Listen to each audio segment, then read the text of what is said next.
नमस्कार। नैरेटिव में आप सभी का स्वागत है। हम सब भारतवासी, मूल निवासी। इस थीम के साथ हमने इस राष्ट्रीय वेबिनार का आयोजन किया है। इस राष्ट्रीय वेबिनार में आज का विषय है भारत की आनुवंशिक विरासत और जर्नी टू ओवरव्यू। आज के इस वेबिनार में हमारे बीच मॉडरेटर के रूप में उपस्थित हैं डॉक्टर सौम्य पांडे जी। डॉक्टर सौम्य जी हेयर ट्रांसप्लांट सर्जन है। साथ ही हमारे बीच उपस्थित है परमजीत सिंह भाटिया जी। परम जी लगातार डीएनए के विषय में अध्ययनरत है, साथ ही बायोटेक्नोलॉजी के विषय में स्नातक है। सभी दर्शक जो इस विषय से संबंधित कोई भी प्रश्न पूछना चाहते हैं या उन्हें किसी भी तरह की कोई जिज्ञासा है, तो नैरेटिव के ऑफिशियल फेसबुक पेज एवं यूट्यूब चैनल पर चल रही इस लाइव के कमेंट बॉक्स में पूछ सकते हैं। साथ ही यदि आप कोई प्रश्न व्हाट्सएप के माध्यम से पूछना चाहते हैं, तो द नैरेटिव के ऑफिशियल नंबर पर आप व्हाट्सएप कर प्रश्न पूछ सकते हैं। मैं डॉक्टर सौम्य पांडे जी से अनुरोध करूंगा कि वह आज के इस विषय पर इंट्रोडक्शन दें, आज के विषय का इंट्रोडक्शन रखें, साथ ही इस वेबिनार की शुरुआत करें। डॉक्टर सौम्य जी। शुभम जी, धन्यवाद। नैरेटिव के सभी दर्शकों को मेरा नमस्कार। जैसा कि हम सबको विदित है कि कुछ अंबेडकरवादी, कुछ देश विभाजक तत्व और संपूर्ण लेफ्ट इकोसिस्टम, ये चिरातन काल से जब से अस्तित्व में आए हैं, भारतवर्ष के प्रति इनका एक ही नजरिया है कि येन क्रेन प्रकीर्ण इस देश को विभाजित किया जाए, जैसा कि उन्होंने यूरोप को और यूएसएसआर को किया। अब देश तोड़ने के लिए ये सबसे ज्यादा जो हथियार को इस्तेमाल करते हैं वो है समाज को तोड़ना। समाज को तोड़ने के लिए एक लेफ्टिस्ट आइडियोलॉजी है जिसमें ये वर्ग विभेद करते हैं। जैसे भारतीय समाज को मूल निवासी और कास्ट समाज इस पे डिवाइड करते हैं, आर्य द्रविड़ पे डिवाइड करते हैं, बाहरी और मूल निवासी पे डिवाइड करते हैं। ये नैरेटिव इनका लगातार चलते आ रहा है और ये काफी लंबे समय तक चला। लेकिन जो जो विज्ञान प्रगति करता गया तो मीडिया के माध्यम भी बदल गए। अब मीडिया में जो प्रचार किया जाता है वो आजकल सोशल मीडिया सबसे ज्यादा उसमें उपयोग किया जाता है। विज्ञान ने भी प्रगति की, उसमें विज्ञान की एक ब्रांच है जिसे हम जेनेटिक्स बोलते हैं, जिसमें हम जीन्स, क्रोमोसोम्स वगैरह की स्टडी करते हैं। इसने भी काफी प्रगति कर ली है। और जैसा कि आप आज जो हमारे मुख्य वक्ता हैं वो इस विषय को प्रस्तुत करेंगे, तो विज्ञान खासकर जेनेटिक्स इस बात को जो भी लेफ्ट आज तक फैलाते आ रहा था कि भारत में आर्य अलग हैं, द्रविड़ अलग हैं, मूल निवासी अलग हैं, बाहर से आए हुए लोग अलग हैं, ये सबको बिल्कुल खारिज करता है। तो मैं इसके लिए परम जी को बुलाना चाहूंगा कि आज के जो हमारे मुख्य वक्ता हैं उनका परिचय दर्शकों से कराएं। परम जी।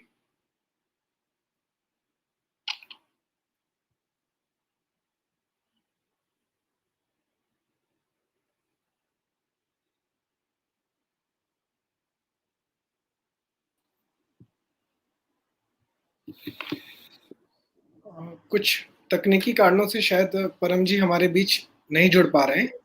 आज का जो विषय है, जैसे कि जी परम जी। जी धन्यवाद सौम्य जी। सभी दर्शकों का स्वागत करता हूं मैं। आज हमारे बीच इस विषय में चर्चा करने के लिए मुख्य वक्ता के रूप में डॉक्टर पुर्णेंदु सक्सेना जी उपस्थित हैं। डॉक्टर सक्सेना, आप हड्डी रोग विशेषज्ञ एवं सर्जन हैं। आप छत्तीसगढ़ के विख्यात हॉस्पिटल वीवाई हॉस्पिटल के निदेशक के साथ में एक सामाजिक कार्यकर्ता भी हैं। और मैं साथ में आपका स्वागत करता हूं आगे चर्चा करने के लिए। डॉक्टर सक्सेना। नमस्कार। मुझे ऐसे लगता है सौम्य ने, परम ने एक विषय को शुरुआत करने के लिए पर्याप्त बातें कही हैं। पर मैं सबसे पहले तो आज जो स्वर्ण पदक भारत को मिला है उसके लिए पूरे देश को अपने चैनल नैरेटिव के माध्यम से बधाई देना चाहूँगा। और मुझे ऐसा लगता है कि सामान्य जन विज्ञान से उसकी बारीकियों को तो परिचित नहीं होते हैं, परंतु विज्ञान के क्षेत्र में क्या चल रहा है उसके बारे में मोटा-मोटी जानने के इच्छुक जरूर होते हैं। और विज्ञान में जो परिवर्तन आते हैं वो भी धीरे-धीरे ही आते हैं और उनका भी एक समय आता है जब पुरानी धारणाएं बदल जाती हैं। मुझे ऐसे लगता है कि इस चर्चा को एक वैज्ञानिक चर्चा के रूप में ही देखना चाहिए और जनसामान्य इस विषय में जो अ, समझ सकता है और समझना चाहता है, उस विषय में इसको कुछ जो अपडेट्स हैं, जो मैं बोलूँगा कि पिछले 10 या 15 साल में जो प्रगति हुई है, उसके बारे में जेनेटिक्स के बारे में थोड़ा मैं चर्चा करना चाहूँगा। फिर उस विषय को लेकर आगे जो भी चर्चा होगी, उसको अपन सब सहभागी होंगे। यदि मेरे पावर पॉइंट को आप लोग शेयर कर सकें, तो अपन उसको उस दृष्टि से आगे बढ़ाएँगे। शुभम जी। जी। अम, तो जैसा आज की तारीख में हम सब मानव जाति के इतिहास के बारे में एक कौतूहल जिज्ञासा के साथ चर्चा करना चाहते हैं। तो हम सब जानते हैं मानव जाति का साइंटिफिक नेम आज की तारीख में होमो सेपियंस, इस नाते से हम एक पहचाने जाते हैं हम सभी। और इसकी वैश्विक यात्रा के बारे में अभी हाल ही में पिछले 15-20 वर्षों में काफ़ी जेनेटिक्स के आधार पर काफ़ी खोजें हुई हैं। अम, आनुवांशिक विकास ने ही आधुनिक मानव को जन्म दिया है, ऐसा साइंस का विज्ञान का मानना है और ये लाखों साल की कहानी है। जिसको हम होमो सेपियंस कहते हैं, जिस जिस बिरादरी में हम सब हैं, पूरे विश्व का मानव है, उसका ओरिजिन अफ्रीका से 3 लाख साल पहले हुआ, ऐसा ज़्यादातर लोग आजकल मानते हैं और ये आजकल सबसे स्थापित तथ्य के रूप में है। हालाँकि जैसा साइंस में होता है, किसी भी चीज़ को सभी लोग हर समय पूरी बारीकी के साथ स्वीकार करते हैं, ऐसा होता नहीं और इसीलिए विज्ञान आगे बढ़ता है। परंतु एक मोटा-मोटी इस विषय पर एक बड़ी सहमति स्थापित है। और जैसा कि अ, हम सब जानते हैं कि इतने साल कई लाख 3 लाख साल से हम अपने सहज प्राकृतिक आवासों में रह ही रहे थे और एक इंटेलिजेंट जानवर के रूप में हम सबका उद्गम एक जानवर के ही रूप में हुआ, परंतु वो धीरे-धीरे किस प्रकार इंटेलिजेंट हुआ, तो ध्यान में आता है कि उसने उसमें समझदारी का और समझदारी आई, जीवन का आनंद उठाने का एक वातावरण आया, कलाकारी आई, आध्यात्मिक भाव आए, प्रकृति के प्रति देखने का एक तरीका आया और ये सब चीज़ हमको दिखता है। जैसे 30,000 साल पुराने भित्ति चित्र हैं। ये यूरोप से लेके हमारे मध्य प्रदेश की भोपाल की भीमबेटका में ऐसे भित्ति चित्र बताते हैं कि आज से 30-40 हज़ार साल पूर्व भी हमारे पूर्वज बड़े अ, एक इंटेलिजेंट तरीके से रहते थे। तो वो कौन थे और हिंदुस्तान में कहाँ से आए, किसके वंशज हैं, ये सारे दिमाग हमारे सवाल में आते हैं। एक और बात है, हम जैसे ये एक चाइनीज़ लोगों की भीड़ है, सबके एक जैसे चेहरे से दिखते हैं। ये यूरोपियन भीड़ है, सबके चेहरों में एक सामंजस्य जैसा दिखता है। स्कैंडिनेवियन कंट्री, अरेबियन कंट्री, तो एक देश के एक जैसे चेहरे होने का और वैसा देखने का एक सहज स्वभाव लोगों के है, उनको लगता है एक देश के लोग एक जैसे दिखते हैं। परंतु जब भारत में आते हैं तो ये हमारी भारतीय संसद के चित्र है, तो उसमें देखता है कि कोई काला है, कोई गोरा है, कोई सांवला है, कोई लंबा है, कोई छोटा है। तो जब अंग्रेज भी यहाँ बाहर से आए तो उनको इस विविधता ने स्तब्ध कर दिया। तो स्वाभाविक रूप से सोचना शुरू किया कि ऐसा क्यों हुआ? तो उन्होंने सोचा कुछ यहाँ से आए होंगे, कुछ वहाँ से आए होंगे और ये एक स्वाभाविक बात भी थी और इसको बढ़ावा देने से उनको कुछ फ़ायदे भी रहे होंगे। पर जो भी हो अंग्रेज चले गए पर ये सवाल रह गए और अपने-अपने समय में विज्ञान ने इसका जैसा समझ में आया उस प्रकार से जवाब दिया। परंतु अभी जैसा मैंने कहा कि पिछले 20-15 वर्षों में जेनेटिक्स इसके लिए सबसे मजबूत आधार के रूप में और सामने आता है। और ऐसा इसलिए क्यों है? तो ध्यान में आता है कि हमारा पूरा इतिहास जानवर से आदमी बनने का, ये हमारे जीन्स में है। ये हमको आपस में संबद्ध करते हैं, हमको एक-दूसरे से अलग क्या है वो भी बताते हैं। हम कब अलग हुए थे वो भी बताते हैं। हमने परस्पर कब संसर्ग किया था वो भी बताते हैं, हमारे माँ के बारे में भी बताते हैं, हमारे पिता के बारे में भी बताते हैं। हमारे जीन्स हमको लगभग जिसको बोलते हैं ना कि हमारे पूरे इतिहास को खोल कर रख सकते हैं। और ये कैसे होता है?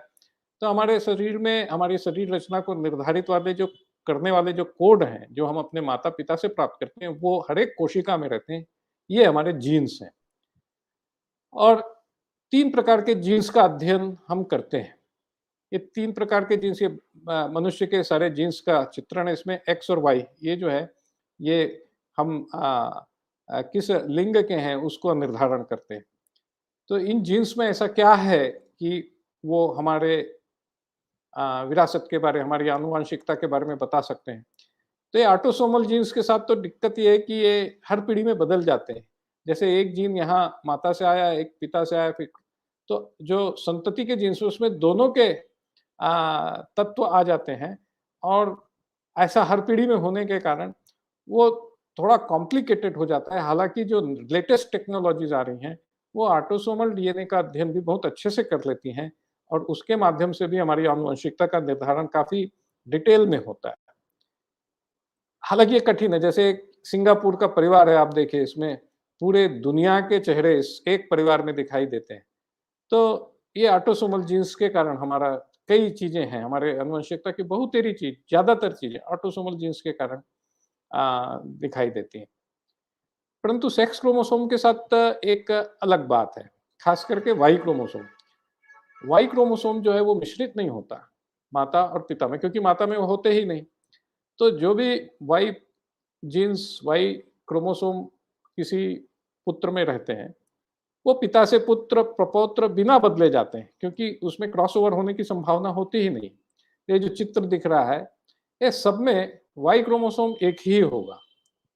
इसलिए इस प्रकार के क्रोमोसोम का अध्ययन करने से पैतृकता के बारे में बड़ी जानकारी सुगम रूप से मिल सकती है। एक और डीएनए होता है जो माइटोकॉन्ड्रिया में मिलता है, और ये जो माइटोकॉन्ड्रियल डीएनए होता है, ये इसकी खासियत ये होती है कि ये माता से पुत्री, नातिन इस प्रकार जाते हैं, और ये बदलते नहीं हैं।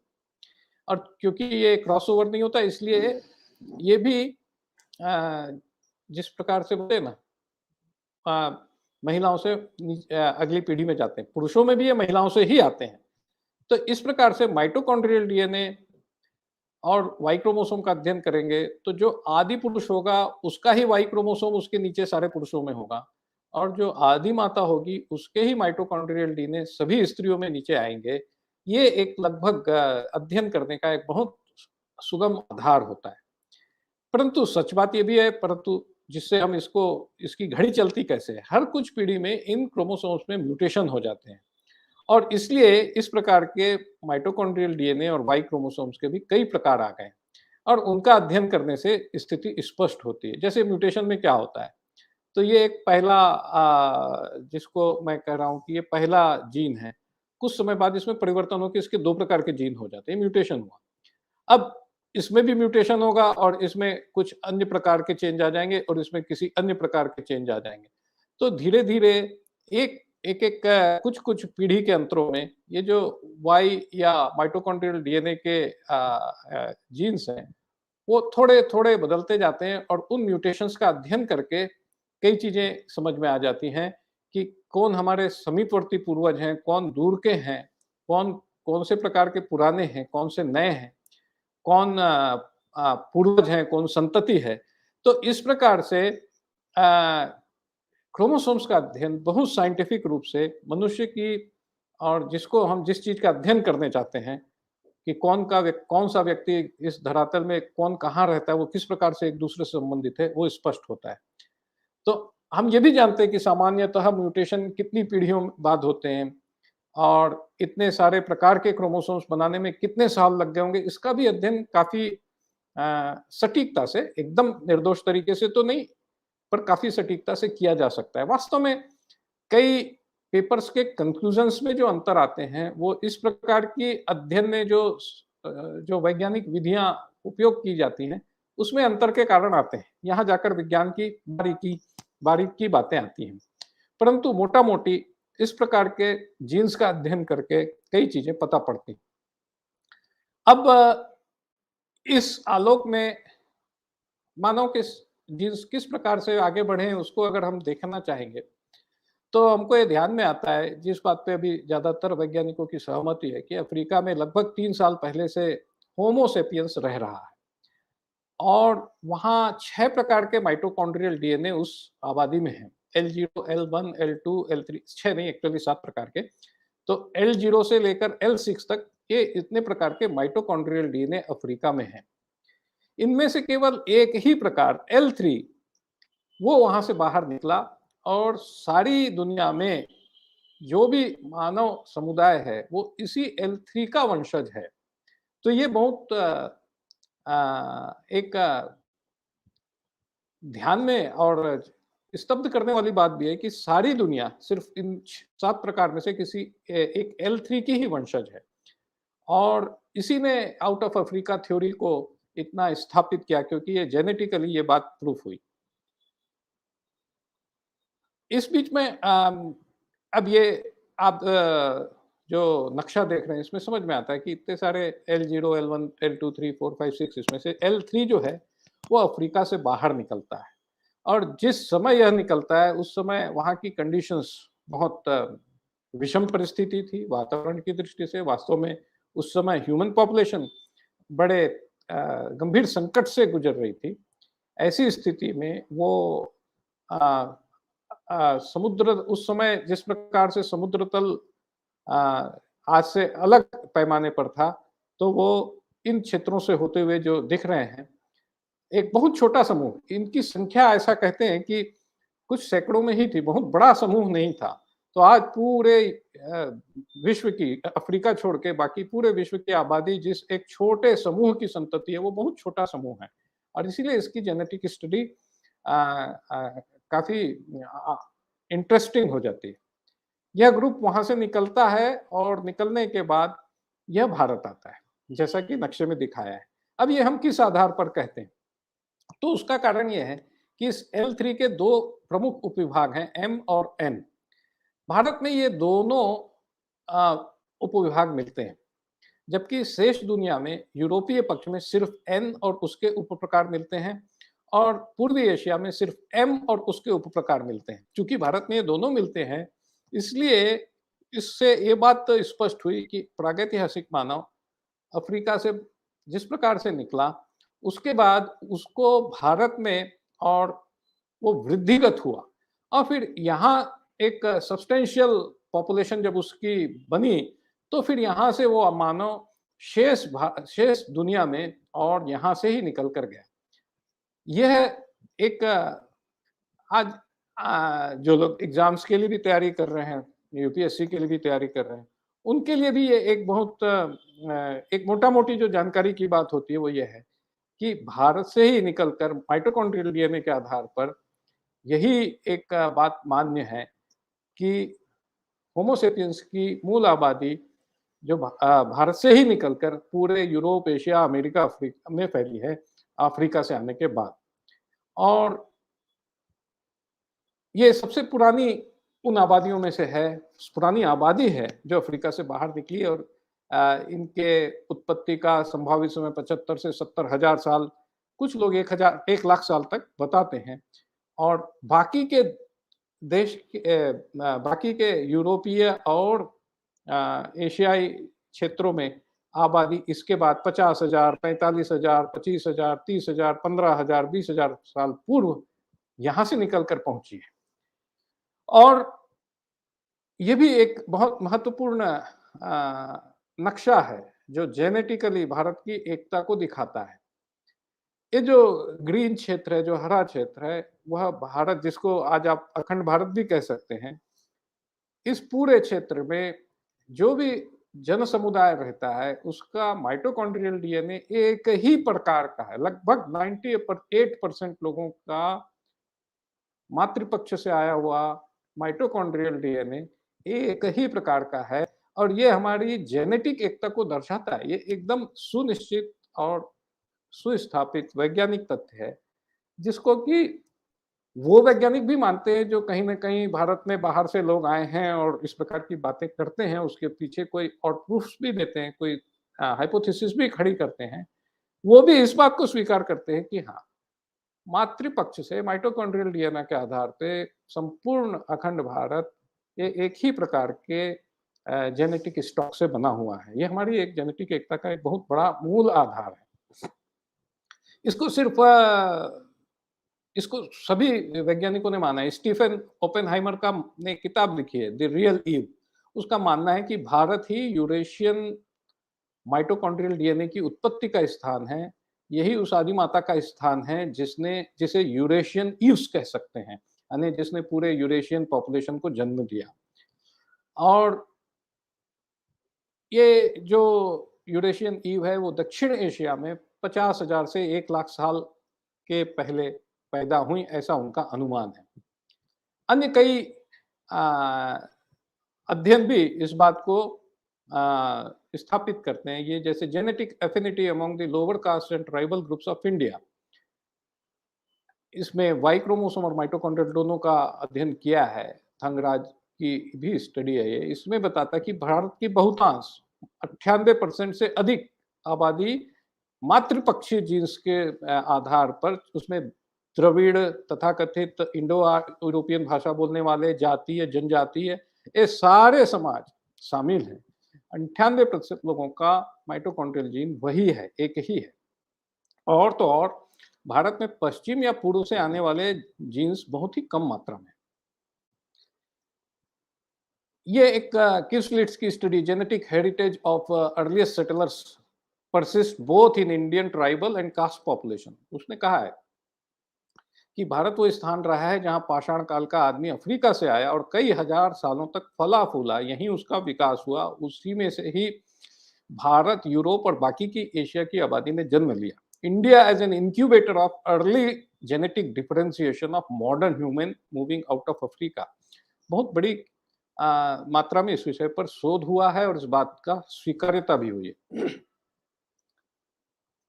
ये भी एक पेपर है the place of Indian mitochondrial DNA in global network.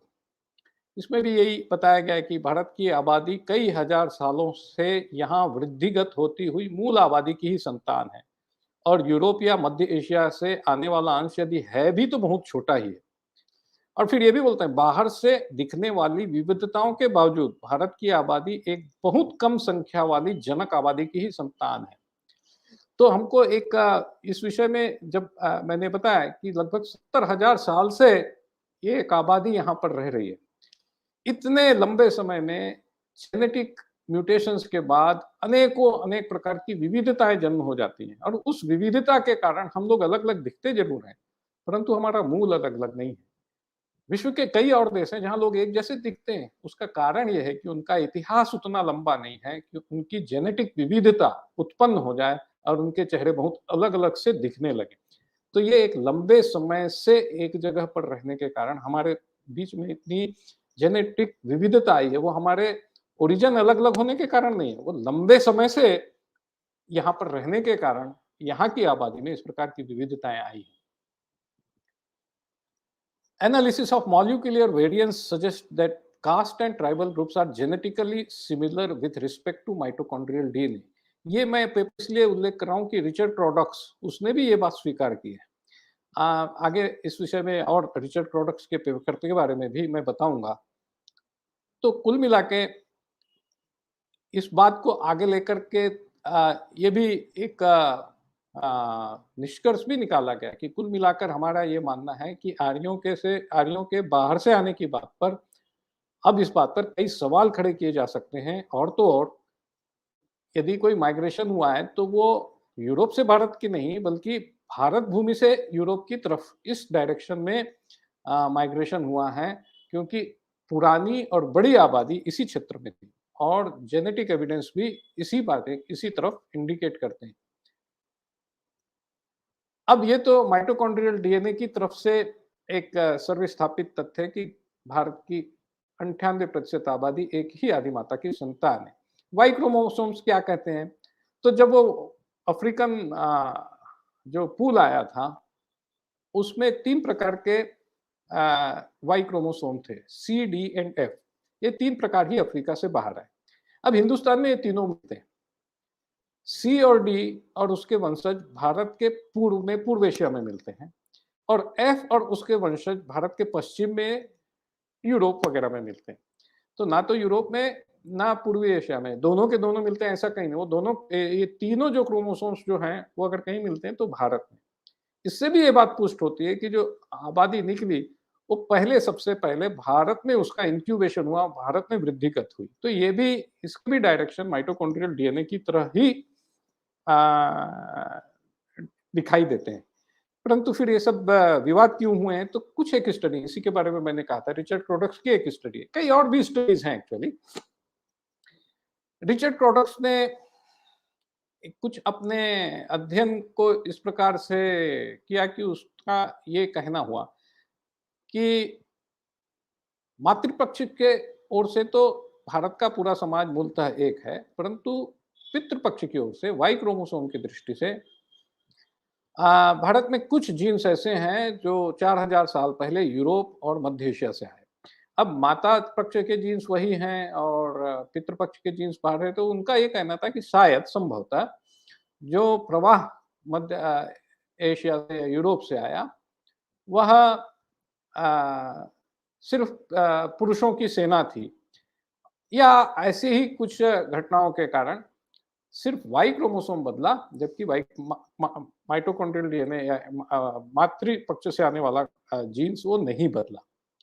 ऐसी उनकी स्टडी थी। अब इस स्टडी को डिटेल में देखेंगे तो कैसे उन्होंने ये निष्कर्ष निकाला, तो वास्तव में देखा जाए तो ये सभी अध्ययनों के साथ एक दिखने में आता है कि उनकी अपनी हाइपोथेसिस एक रिव्यू ऑफ लिटरेचर पे आधारित होती है, और इस रिव्यू ऑफ लिटरेचर में आज से कुछ 25, 30, 40 साल पहले तक आर्य बाहर से आए हैं, ये बात बड़ी पुख्ता तरीके से स्थापित कर दी गई थी।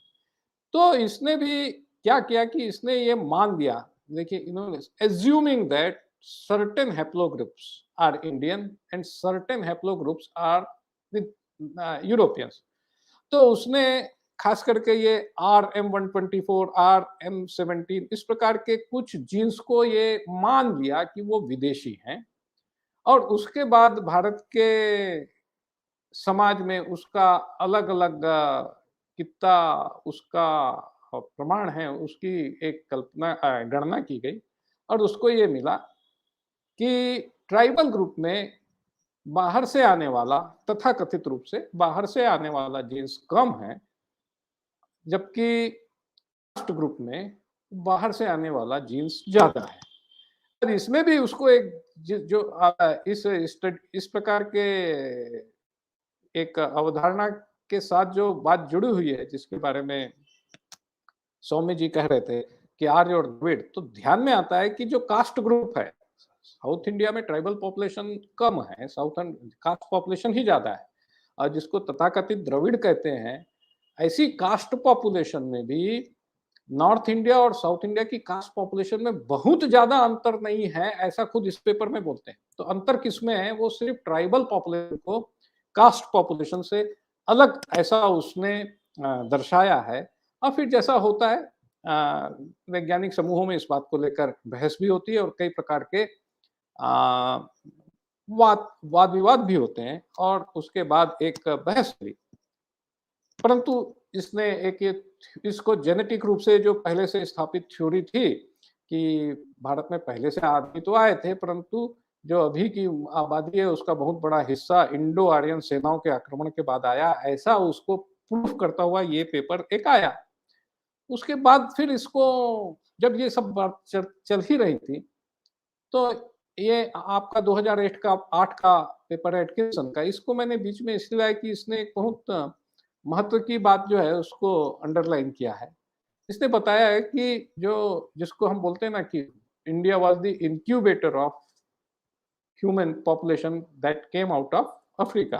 तो इंक्यूबेटर का मतलब क्या है, भारत की आबोहवा ऐसी थी कि यहाँ की आबादी, यहाँ मानव की आबादी बहुत सिग्निफिकेंटली बढ़ी, और इतनी कि आज से 45,000 से 20,000 साल तक पहले तक दुनिया का आबादी का 50% हिस्सा जो है भारत में रहता था, और 38,000 साल पहले लगभग 60% आबादी होमोसेपियंस की वो भारत में रहती थी।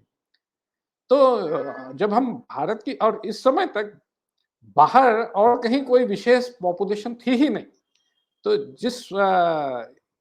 ये एक बताता है कि भारत किस प्रकार से आबादी का केंद्र था। इवन सालों तक अफ्रीका में रहने के बाद भी होमो सेपियंस की आबादी उस प्रकार से नहीं बढ़ी जैसी भारत में आने के बाद बढ़ी। इस पृष्ठभूमि में जब लोगों ने इसको देखा कि किस प्रकार ऐसा हो सकता है कि कुछ फौजें इतनी विशाल आबादी की आनुवंशिकता को इस प्रकार बदल दें कि सिर्फ 20-25% लोग ही स्थानीय वाई क्रोमोसोम के बच जाएं। फिर दूसरा ये जो एजम्पशन था कि ये जीन्स बाहर से आए, क्या सच है क्या? क्या ये जीन्स तथाकथित जीन्स वास्तव में विदेशी जीन्स हैं? इस पर स्टडी होना चाहिए, फिर स्टडी हुई। और जिसको ट्राइब और कास्ट सोसाइटी को अलग करने वाली बात जो उस पेपर में से निकल रहे थे, तो ऐसे कितने जनजातीय समूह हैं जिसमें वो विदेशी जीन्स पाए, वो कैसे पाए गए? तो फिर इसके बारे में जब अध्ययन होता है तो ये संघमित्रा और सेनगुप्ता का पेपर है। तो इन्होंने क्या पाया? इन्होंने एक चीज पाई कि भारतीय वाई क्रोमोसोम्स में जो विविधता है वो 10 से 15,000 साल पुरानी है। इसका मतलब ये अभी हाल में आए हुए नहीं हो सकते। तो ये वास्तव में ज्यादा पुराने जीन्स हैं और ये पूर्वज जीन्स हैं। इसने ये भी बताया कि R1A1 M17 क्रोमोसोम भारत के उत्तर पूर्व क्षेत्र में वृद्धिगत होती हुई आबादी में विकसित हुआ और यहां से बाहर गया। तो ये जो बात थी कि ये जीन्स विदेशी हैं, उसके बारे में फिर ये बात आई कि नहीं, भारत के जीन्स वास्तव में ज्यादा पुराने हैं, ज्यादा वैविध्य भरे हैं और ये पूर्वज जीन्स हैं, जबकि यूरोप के जीन्स जो हैं वो वंशज जीन है। ये बात आई। ये भी एक पेपर है, genetic heritage of earliest settlers persist both in Indian tribe and caste population by Kivisild. इसमें भी बोला कि इसने ये भी बताया कि एक चेंचुआ जनजाति है आंध्र प्रदेश में, उसमें ये R1 जीन्स जिसको ये बोलते हैं कि ये बाहर से आया, ये यूरोपियन स्पेसिफिक है, उस चेंचुआ जनजाति में 26% लोगों में ये जीन्स पाया गया। फिर जैसा कि इसने भी इस बात को प्रूफ किया कि या इस बात को सामने लाया कि भारतीय क्रोमोसोम्स की विविधता यूरोपियन क्रोमोसोम से कहीं अधिक और पुरानी है। और इसको देखते हुए यही लगता है कि यूरोपियन जो क्रोमोसोम्स हैं वो यहाँ के वंशज हैं, ना कि यहाँ के पूर्वज। और ये भी बताया कि भारतीय जाति और जनजाति समाज एक ही मूल से उत्पन्न हुए दिखते हैं। R1A1 के साथ लेकर के बहुत बड़ी कंट्रोवर्सी क्रिएट करने का एक कारण ये भी है कि R1A1 जीन्स जो है वो ब्राह्मण समाज में कई जगह ज्यादा मिलते हैं और इनको ब्राह्मण समाज का के मूल कुछ एक ब्राह्मण समाज का मूल जीन भी माना जाता है। ऐसा कुछ एक स्टडीज ने इस प्रकार से autochthonous origin of Brahmins and caste system, ऐसा भी इसको कई जगह कुछ पेपर्स में कहा गया है। परंतु उन्हीं पेपर्स में यह भी माना गया है कि कुछ प्रकार के, जैसे चेंचुआ जनजाति के साथ सहरिया जनजाति में भी उसी प्रकार के जीन्स मिलते हैं जो ट्राइबल और कास्ट सोसाइटी के एक साथ जेनेटिकली रिलेटेड होने के प्रमाण देते हैं। कुल मिलाकर जो एक आज तक की जो स्थिति है, जो विज्ञान के स्थिति है, उसमें ये कह सकते हैं कि जिन वाई क्रोमोसोम्स को विदेशी बताया गया था, आज उनको विदेशी मानने के ऊपर बहुत बड़ा प्रश्न चिन्ह है।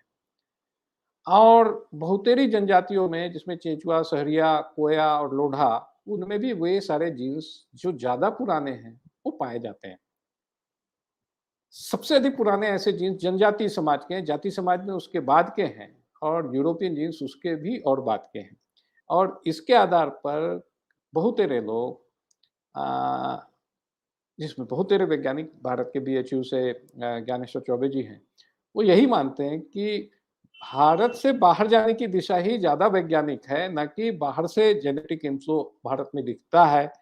ये एक स्थिति आती है। कई बार एक मैं सामान्य सा उदाहरण देकर इस विषय को, चर्चा को, जो एकदम इंट्रोडक्टरी में मानता हूँ, परंतु कई बार चेहरा मोहरा देखकर हम अपना अपना कंक्लूजन निकालने लगते हैं, जो सहज मानवीय प्रतिक्रिया होती है। परंतु वस्तुतः जीन्स किस प्रकार से काम करते हैं, ये एक बहुत रुचिकर विषय है और इस उदाहरण से वो स्पष्ट होगा। ये जो आपको पावर पॉइंट में एक कपल और उसकी एक बेटी दिखती है, ये यूरोपियन कंट्रीज में एक जगह पुलिस ने देखा कि ये जो जिप्सी कपल हैं, जिप्सीज हम सभी जानते हैं भारत से निकली हुई आबादी है, जो पूरे यूरोप में कई 100 सालों से, कई सैकड़ों सालों से रह रही, और ये घुमंतु की तरह रहते हैं। तो इन को ये जिप्सी कपल के पास ये बच्ची मिली, ब्लू आई और ब्लॉन्ड हेयर, तो उनको ज़रूर लगा कि इसने कहीं से बच्चा चुराया होगा। तो उन्होंने उसकी पूछताछ की और वास्तव में उसने बच्चा चुराया था। परंतु ये जो बच्चा उसने चुराया था, वो एक दूसरे जिप्सी कपल से था, तो इससे वो और अचंभे में पड़ गए कि ऐसे कैसे हो सकता है। फिर उन्होंने जेनेटिक स्टडी की और उन्होंने पाया कि ये सत्य है कि ये जो बच्ची थी, जो एकदम यूरोपियन दिखती थी, वो वास्तव में इसी जिप्सी माँ-बाप की संतान थी और उसका जो जेनेटिक मटेरियल था, उसका सबसे कॉमन जो एरिया था, वो भारत का पंजाब क्षेत्र था। तो कई बार हमको ऐसा लगता है कि ये भारतीय कैसे हो सकते, लेकिन वास्तव में भारत इस विश्व के बहुतेरे प्रकार के जेनेटिक लक्षणों का मूल है और ये सारी दुनिया की विविधता इस देश से ही सृजित हुई है। इसलिए ये भी इसीलिए बहुत नेचुरल होता है कि हम इतने विविध प्रकार के लोग साथ क्यों रहते हैं? हम साथ में इसीलिए रहते हैं क्योंकि हम हज़ारों साल से साथ रहते आए हैं और हमने ऐसे ही बढ़ना, ऐसे ही आगे रहना, ऐसे ही साथ रहना सीखा है पीढ़ियों से। ये हमारे खून में है और इसीलिए ये सामान्य जन के लिए ये विज्ञान प्रत्यक्ष करना आवश्यक है क्योंकि कई बार इस विज्ञान को तोड़-मरोड़ कर जब प्रस्तुत किया जाता है, तो ये जो हमारी परंपरागत भ्रातृत्व का भाव है, उसको आघात पहुँचता है। तो ये बहुत इंट्रोडक्टरी मैं बोलूँगा कि जेनेटिक्स के विषय में, ख़ास करके समसामयिक परिस्थितियों में इसका जिस प्रकार से लोगों में कौतूहल रहता है, उसके परिप्रेक्ष्य में मैंने कुछ विषय रखे। एक गहन विषय है और इसमें नित्य नए परिवर्तन आते रहेंगे, परंतु सब इस विषयों को अगर समझने की कोशिश करेंगे, तो कई रोचक बातें प्राप्त होंगी। इसी आधार पर मैंने प्रेज़ेंटेशन दिया था और यही ये बताता है कि सारी विविधताएँ उन जगहों पर नहीं होती जहाँ कोई एक शाखा गई और उसने अपना देश कुछ हज़ार साल पहले स्थापित कर लिया। वहाँ पे सब एक जैसे दिखते हैं, सामान्य हैं। परंतु भारत में जहाँ 70,000 साल से इतने लोग रह रहे हैं, वहाँ विभिन्न प्रकार की विविधताएँ चेहरे पर देखना स्वाभाविक है और हमको इसको सहज रूप से स्वीकार करना चाहिए। धन्यवाद।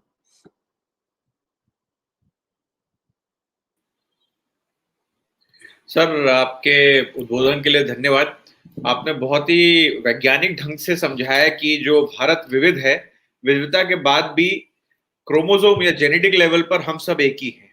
हमारी माता, ये तो स्थापित है कि हम एक ही माता के संतान हैं। जी। सर, मेरा एक सवाल है कि जैसा आपने कहा कि लगभग 70,000 साल पहले एक समाज आया जिससे पूरा भारतीय उपमहाद्वीप की जो आबादी है आज की बनी। तो सर, इसमें मुख्य रूप से देखें तो हम कुछ लोग जनजाति समाज में बढ़ गए, कुछ लोग कास्ट पॉपुलेशन में बढ़ गए, ऐसा क्यों हुआ सर? जबकि सारे लोग एक ही थे, पूर्वज एक ही थे। जी, देखिए, मुझे ऐसे लगता है कि जो अ, ये जो अंतर विमर्श में आया है, वो अंग्रेजों के आने के बाद आया है। पहले हमारे यहाँ इस प्रकार से ट्राइबल, नॉन ट्राइबल का अंतर माना नहीं जाता था। परंतु फिर भी एक अंतर तो है, उसको यदि ध्यान में देंगे, तो मुझे ऐसा लगता है और ये बात कई प्रकार से निष्कर्ष में कई वैज्ञानिकों के निष्कर्ष में भी आई है, कि ये परिवर्तन जिसको हम फर्स्ट वेव बोलते हैं, जब एग्रीकल्चर आया, तो जब एग्रीकल्चर आया तो कई लोग ऐसे थे जिन्होंने एग्रीकल्चरल लाइफ़स्टाइल को अपना लिया, खास करके कछार में या प्लेन्स में रहने वाले लोग। जबकि कई लोग वनाधारित जीवन जीते रहे और ये जो लाइफ़स्टाइल का अंतर था, उसके कारण इस प्रकार के परिवर्तन आए। ये आज के परिप्रेक्ष्य में बोलेंगे तो कई लोग जो गाँव में रहते हैं, वो ग्रामीण रह जाते हैं, कई लोग शहरों में आ जाते हैं, शहरी हो जाते हैं। और 2 पीढ़ी के 3 पीढ़ी के बाद यदि आप बाबा को और पोते-परपोते के साथ खड़ा करोगे तो आपको लगेगा कि ये एकदम अलग लोग हैं, पर वस्तुतः एक ही परिवार के लोग हैं। तो वैसे ही ये जो परिवर्तन आया है वो लाइफ़स्टाइल के कारण आया है जिसको फर्स्ट जो एग्रीकल्चर और ये इसके इस पूरे स्पेक्ट्रम के लोग हमारे यहाँ मिलते हैं। एकदम वाटर टाइट कंपार्टमेंटलाइज़ेशन भी नहीं है। हम सिर्फ ट्राइबल्स को ही एक क्लासिफाई करके नहीं मानते। भारत सरकार आदिम जनजातियों को भी स्वीकार करती है, प्रिमिटिव ट्राइब। आप देखेंगे जो प्रिमिटिव ट्राइब्स हैं, वो खेती नहीं करते। जबकि बाद के जो ट्राइब हैं जो रिलेटिवली ज़्यादा उसी उसी प्रकार से जो जिनकी लाइफ़स्टाइल में चेंज आ गया है, जैसे उरांव हैं। गौड़ जनजातियों में भी कुछ तो इसमें काफी बड़ा स्पेक्ट्रम है। एक तरफ राजगौड़ हैं जो पूरी तरह से अर्बन हो चुके हैं, दूसरी तरफ माड़िया लोग भी हैं जो अभी भी पूरी तरह वन आधारित जीवन जीते हैं। तो इसमें यही स्पेक्ट्रम जाति समाज के साथ भी सतत होता है। इसमें अंतर मुझे ऐसे लगता है कि ये किस हद तक किसने खेती और खेती से के कारण आने वाले सामाजिक परिवर्तनों को स्वीकार कर लिया, उस पर निर्भर होता है, ना कि आनुवंशिकता के आधार पर। और ये अभी भी इसके सारे स्पेक्ट्रम अभी भी भारत में दिखते हैं, ये बहुत महत्व का विषय है।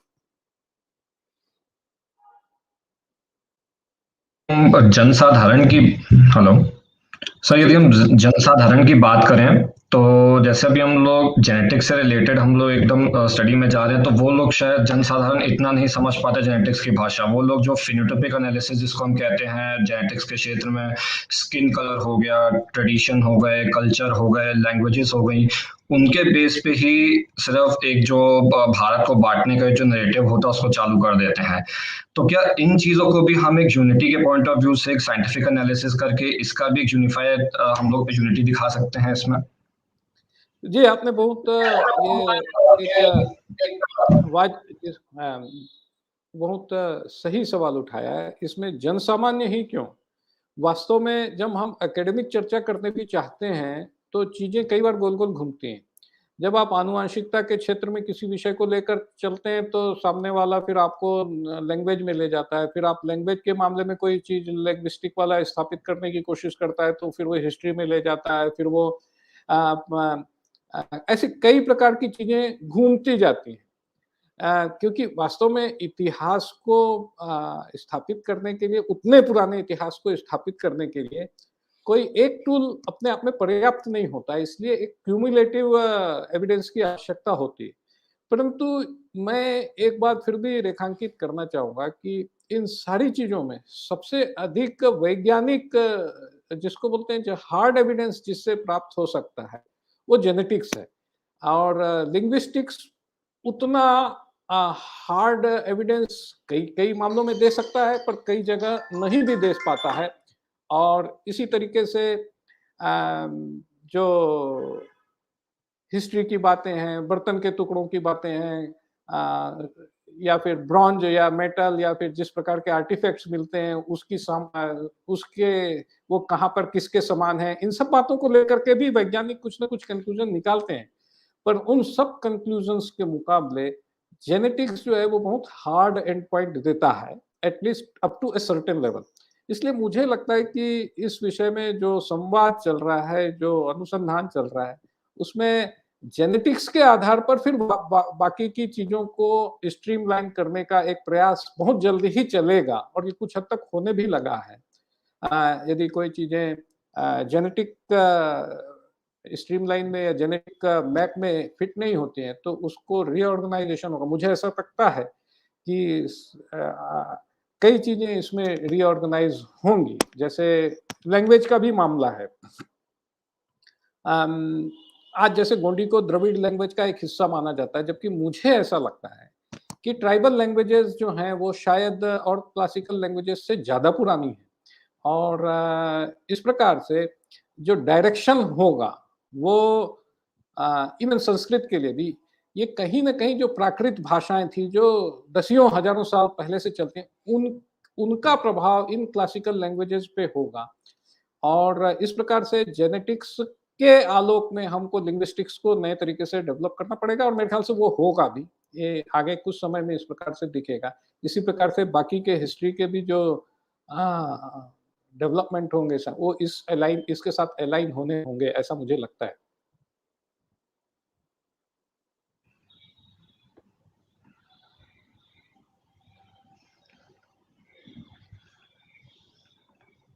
जी सर, हमारे एक दर्शक हैं नीरज मिश्रा, उनका एक सवाल है कि is genetic migration possible in anti clockwise direction around Himalaya? कि जैसे भारत में पहले जो इंक्यूबेशन हम जिसकी बात कर रहे थे, भारत में पहले इंक्यूबेशन हुआ और फिर उसके बाद हिमालय के दूसरी तरफ जाके माइग्रेशन हुआ हो जीन्स का, क्या ये भी एक पॉसिबिलिटी है? ये एक बहुत इंटरेस्टिंग बात है जो डेवलप होगी। हो रही है, क्या है कि जिस R1A1 जीन्स को लेकर के सबसे अधिक चर्चा होती है कि ये जो है विदेशों से आया हुआ जीन्स है, वो वास्तव में एक ऐसा जीन है जो जैसे मैंने कहा कि जो आदि माता जो आई और जो मूल जनसंख्या जो आई, वो भारत में रहने के बाद 2 भागों में बँट गई। एक पूर्व एशिया में गई और एक यूरोप की तरफ गई।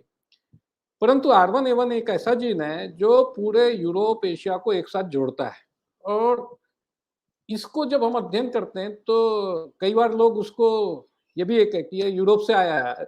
एक्चुअली R1A1 जो है उसके जितने पूर्वज जीन्स हैं जिसमें के बोल लेंगे या पी बोल लेंगे, इनका लोकेशन वो साउथ ईस्ट एशिया या ईस्ट इंडिया की तरफ है। उसके पूर्वज साउथ एशिया या इंडिया में है। तो ये एक प्रकार से सच है कि पूर्व आबादी वो भारत में आई, यहाँ से जो गए उसमें से कुछ लोग पूर्व की तरफ गए, जिसको आज हम म्यांमार, थाईलैंड, लाओस इस प्रकार के देशों की तरफ गए, चाइना की तरफ गए और वहां से वो हिमालय की परिक्रमा करते हुए उस वो जो पॉपुलेशन है वो फिर उत्तर हिमालय की तरफ आई। इस पूरे दौर में ये मुझे ऐसा लगता है माइग्रेशन या एक पॉपुलेशन स्प्रेड है।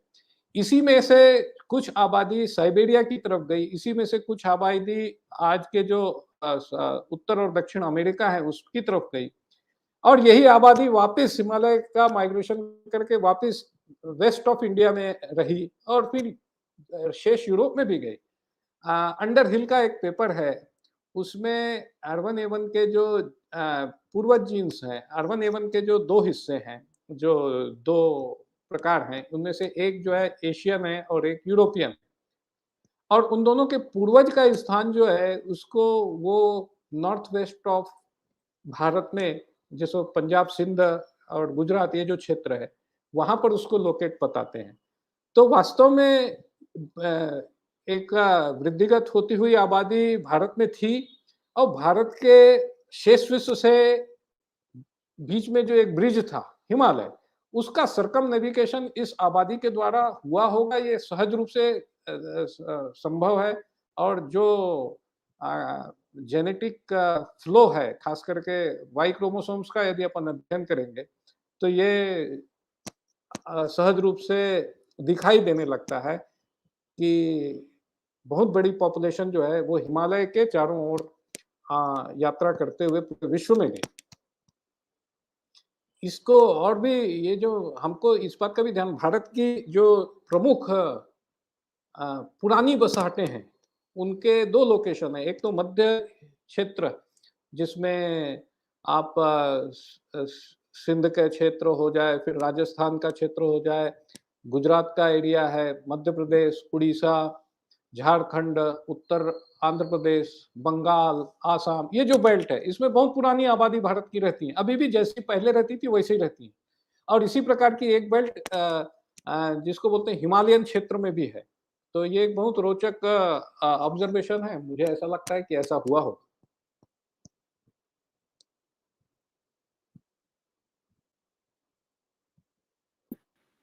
सर, शिवम वर्मा जी हैं, दर्शक हैं हमारे रीवा से। उनका सवाल है कि भारत के सभी नागरिक मूल निवासी हैं, लेकिन इस तथ्य को लेकर अभी तक मुख्य धारा में कोई भी सहमति क्यों नहीं बन पाई है?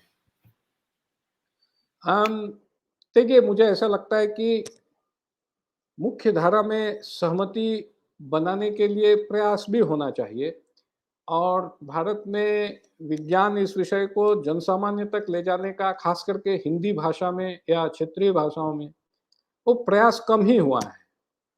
और खास करके जब जो मैं वैज्ञानिक बातें जो खास करके जेनेटिक्स के क्षेत्र में जो अध्ययन हुए बहुत रिसेंट है, 15-20 साल भी नहीं हुए हैं उनको, तो विज्ञान नीचे तक नहीं पहुंचा। हमारे स्कूलों का, हमारे क्यूरिकुलम का बहुत हिस्सा अभी भी पुराने साइंस पर टिका हुआ है। और ये भी सत्य है कि आज हम जो लोग बड़े हो गए हैं, हम लोग जब स्कूल में पढ़ते थे तो ये सब नहीं था, इसलिए इस परिवर्तन को आने में समय लगेगा, परंतु उसकी तरफ हम सबको थोड़ा जागरूक होना पड़ेगा। और मैं इसमें ये बोलूँगा कि विज्ञान को स्थानीय भाषा में सबके सामने लाने के लिए और एक संतुलित रूप से लाने के लिए सबको प्रयास करना पड़ेगा। उसमें जेनेटिक्स के साथ इतिहास भी है, पर्यावरण भी है, विज्ञान की सारी बातें, चाहे वो क्वांटम फिजिक्स ही क्यों ना हो, उसको भी हिंदी में कभी न कभी लोगों को बताना पड़ेगा। हर एक व्यक्ति का कोई कौतूहल समाज में विषयान के प्रति रहता है, उसको हम सबको सामने लाना पड़ेगा, उससे रुचि भी जगेगी और ज्ञान का एक बेहतर भंडार भी समाज में रहेगा।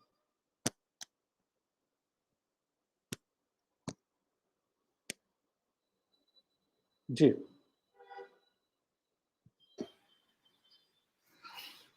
परम जी, आपका कोई सवाल है?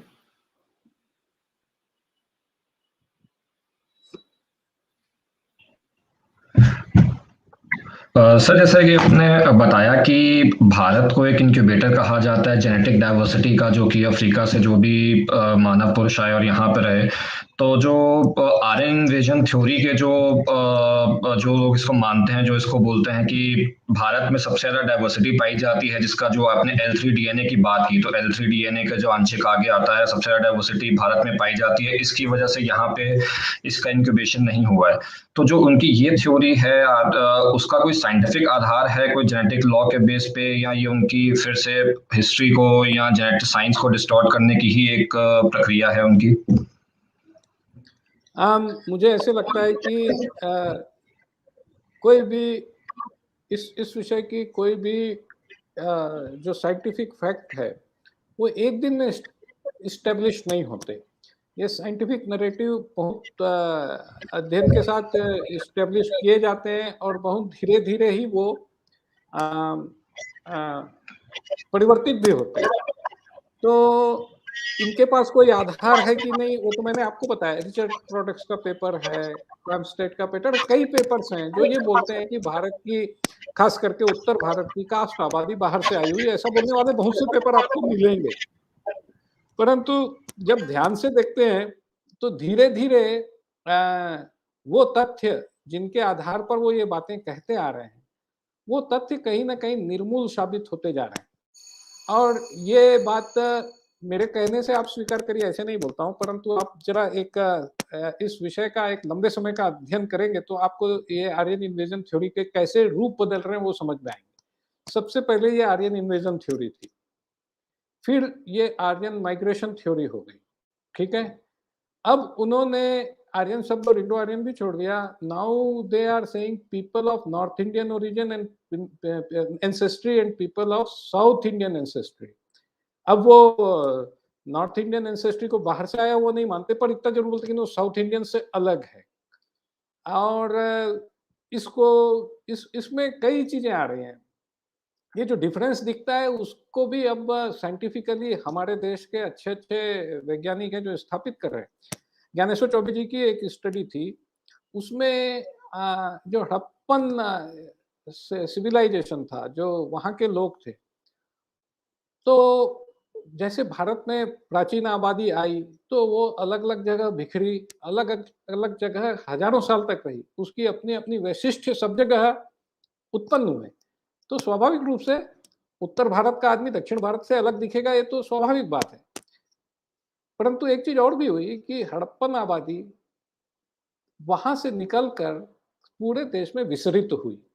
वो विसरण क्यों हुआ, उसके पहले उसके लिए इनका एक ये मानना था कि आक्रमण हुआ, उसके कारण उन्होंने उस जगह पे कब्जा कर लिया और इनको मारकर भगा दिया। अब अगर ये जो स्टोरी आती तो आप ये बताइए कि अगर वो वहां पे कब्जा किए थे तो वो जगह उजड़ क्यों गई और जिनको खदेड़ कर भगाया था वो नीचे आए। लेकिन जेनेटिक्स क्या बोलता है कि जो हड़प्पन आबादी थी वहां पे, इसीलिए वो जो उसका जेनेटिक मटेरियल है, वो जैसे मध्य भारत में भी उसका जेनेटिक मटेरियल मिलता है, परंतु वो ट्राइबल और कास्ट दोनों सोसाइटी में बराबरी से मिलता है।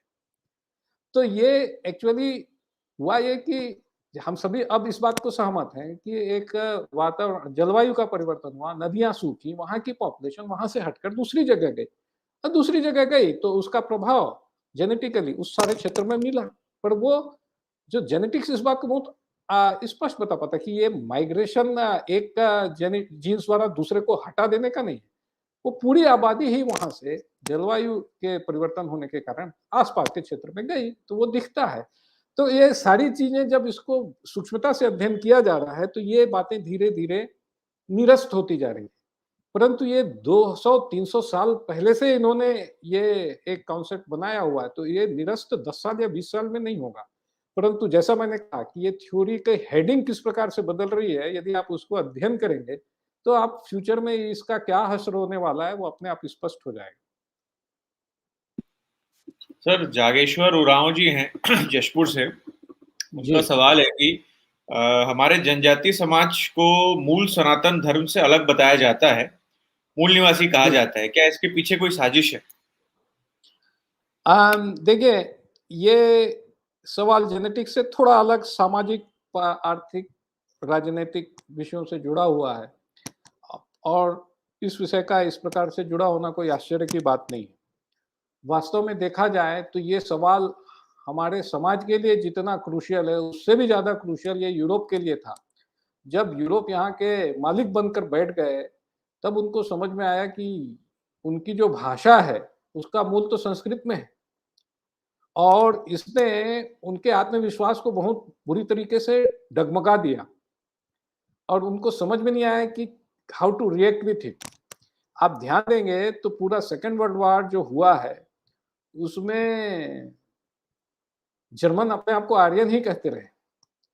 तो संस्कृत से और यहाँ की भाषाओं से यूरोपियन भाषाओं को किस प्रकार से एक प्रकार से डायलेमा में खड़ा कर दिया, ये उनके समाज के लिए भी बड़ी गंभीर चुनौती थी। राजनीतिक रूप से उनके लिए यही माफिक बैठता था कि वो ये बताएं कि नहीं, वहां से यहाँ आए हैं और यहाँ से वहां नहीं गए, क्योंकि माइग्रेशन जो प्रभाव पड़ा है वो तो स्पष्ट दिखता था, लेकिन वो प्रभाव का डायरेक्शन क्या होगा, वो यदि ये सेट नहीं करते कि यूरोप से आए तो उनको शायद नीचे देखना पड़ता।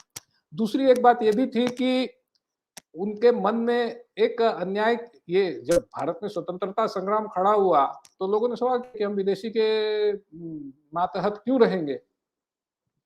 तो उन्होंने बोलना कि यहाँ तो जो भी आया है शासन वो विदेशियों ने ही किया है। तो उनको ये बड़ा सुविधाजनक महसूस कि देखिए, पहले हम बाहर से आए, उसके पहले मुसलमान बाहर से आए, उसके पहले आर्यन बाहर से आए, इसलिए यहाँ ऐसा ही होता है। इस प्रकार की एक जिसको उपनिवेशवादी मानसिकता को संपुष्ट करने वाली ऐसी एक थ्योरी उन्होंने गढ़ी, इसमें कोई दो मत नहीं। परंतु इसका मुझे लगता है कि जेनेटिक्स को विषय को इस प्रकार से जो इसके पीछे क्रिश्चियन मिशनरी का भी बहुत बड़ा हाथ रहा कि उन्होंने इस प्रकार की बातों से जाति समाज को, जनजाति समाज को, द्रविड़ को, उत्तर भारतीय को, दक्षिण भारतीय को बांटने का बहुत काम किया और इसी का प्रभाव जनजातीय क्षेत्रों में दिखता है कि वो बोलते नहीं, तुम तो अलग हो, ये तो बाहर से आए हैं, इन्होंने तुमको जंगल में खदेड़ दिया है। ये एक प्रकार का नैरेटिव कई 100 सालों से वो गढ़ रहे हैं और दुर्भाग्य से वो किताबों में भी पढ़ाया जाता रहा है।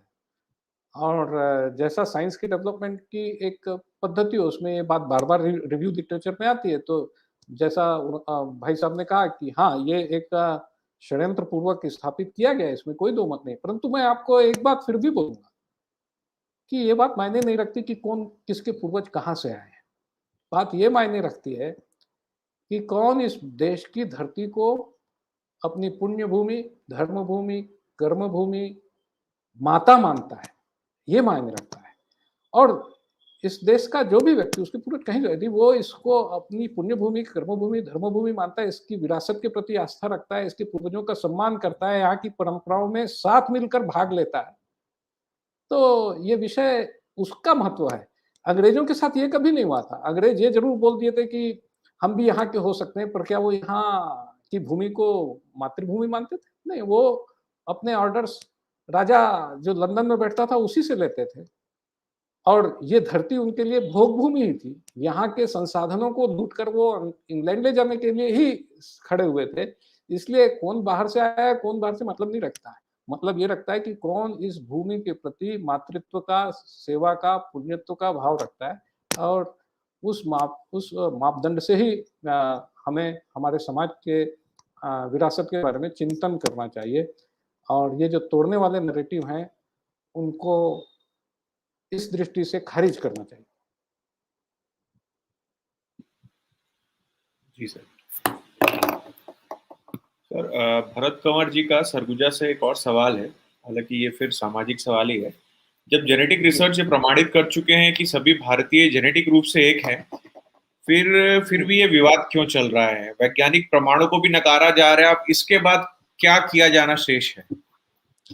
देखिए, ये विवाद क्यों चल रहा है? क्योंकि कुछ लोग हैं जिनको इसमें वेस्टेड इंटरेस्ट है।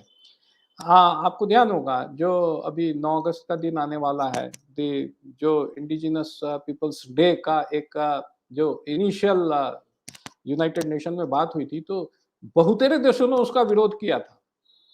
क्योंकि वास्तव में कोई बाहर से आया है, ये बोलते हुए किसी देश के समाज को तोड़ने का एक षड्यंत्र उनको उसमें दिख रहा था। और तो ये बहुतेरे देशों ने इस प्रकार के नैरेटिव्स को खारिज किया गया है। उसके बावजूद जैसा कि अंतर्राष्ट्रीय राजनीति में होता है, कुछ देशों की चौधराहट चलती है, वो नैरेटिव को अपने हिसाब से सेट करते हैं और सेट करते समय वो कुछ बात और करते हैं और जब व्यवहार में आती है तो कुछ और बात है। ऐसे वास्तव में इन विषयों पर हम दूसरों को दोष नहीं दे सकते। बात ये कि हमने जो बात हमको पूरी तल्खी के साथ महसूस होती है, जो हमको विज्ञान सम्मत बातें मिलती हैं, उसको हमको स्थापित करना चाहिए, बताना चाहिए।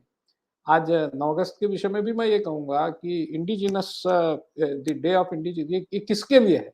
तो वास्तव में ध्यान में आता है कि उपनिवेशवादी ताकत जहाँ-जहाँ गई, उन्होंने अपने साथ जिस प्रकार का कल्चर वहाँ लेके गया, तो अब ध्यान में आता है कि उत्तर और दक्षिण अमेरिका की जितनी जनजातियाँ थीं, उनको लगभग समूलोच्चाटन कर दिया। वहाँ पे उनका नाम लेने वाले भी शेष नहीं बचे। 2-4 लोग बचे हैं, उनको वो म्यूजियम के जैसे सजा के रखते हैं और उनका टिकट कटाते हैं उनको देखने के लिए। ये स्थिति है अमेरिका में।